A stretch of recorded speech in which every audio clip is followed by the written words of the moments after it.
एक परिवार में एक कुत्ता था जो जब से आया था उदास और गुमसुम रहता था। वह किसी से घुलता मिलता नहीं था, न ही खुशी जाहिर करता था। एक दिन उसी परिवार का एक रिश्तेदार लड़का वहां रहने आया।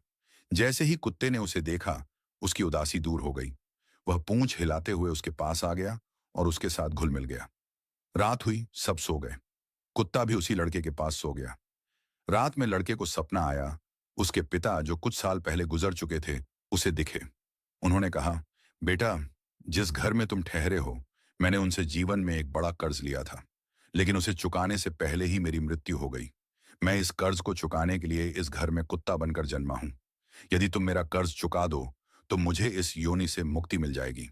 सुबह होते ही लड़का जागा और परिवार के मुखिया से पूछा, क्या मेरे पिताजी ने आपसे कोई कर्ज लिया था?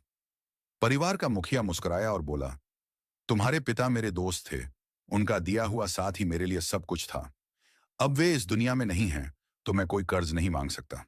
लेकिन लड़के ने किसी भी तरह से वह कर्ज चुका दिया और घर लौट गया।